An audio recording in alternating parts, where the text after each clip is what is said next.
So in the last part, I will give a small recap of the supervised learning methods we have learned so far in the course. So first of all, the good news is, or bad news, it depends on who you are, is that actually deep learning is changing the world. It will enable better speech recognition.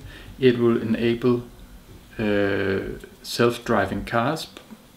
Probably I would say that this kind of burst of interest we see in self-driving cars would not have come about if we didn't have very strong deep learning models for doing image recognition and video recognition.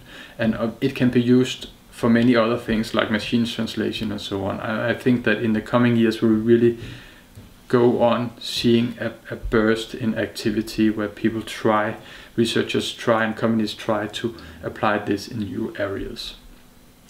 So deep learning, as defined by Yann LeCun, is models that have more than one stage of nonlinear feature transformations, and all these feature transformations are learned from data, and they are learned from models that are primed towards extracting first in the first layers low-level simple features like edge detectors, color variation detectors, and then going deeper and deeper you find more and more abstract features the closer you get to the actual classification stage.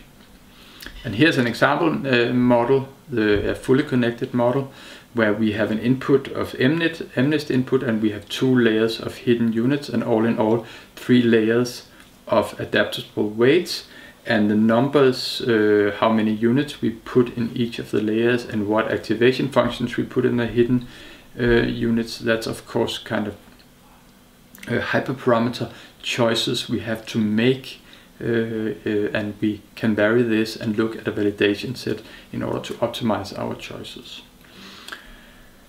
And we have talked about the softmax in order to make a probabilistic interpretation, and we have talked about the rectified linear, the ReLU, in order to make models that is easier to train, deep models that are easier to train.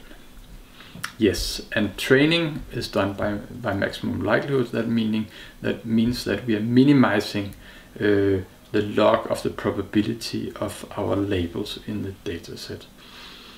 And we also mentioned that like Bayesian inference for parameters is a good paradigm that we believe a lot in, but it's not really realizable at this stage for these models with many parameters.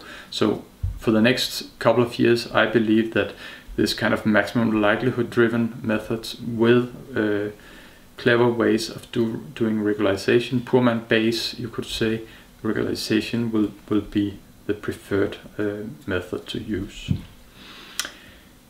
We learn by gradient descent methods with variation, so that means that we take our cost function and compute the gradient with respect to all the parameters, and then we try to take steps opposite the gradient. And we use backpropagation is nothing but clever bookkeeping, dynamic programming, in order to not having an exponentially exploding complexity in the number of hidden layers. And also should be mentioned that when we write our code, we don't need to calculate these derivatives ourselves. Modern computational tools can actually take derivatives for us and apply the chain rule of differentiation automatically. And learning, we do our preferred way of learning is with momentum, so that means that we tend to go in the same direction as we did in the previous step, and then we do mini batch learning where we only present a part of the training set in each gradient update. And this is both for memory reasons and for actually making learning more efficient and avoiding getting stuck in saddle points and local minima. Here are some references to the recurrent neural networks. Thank you.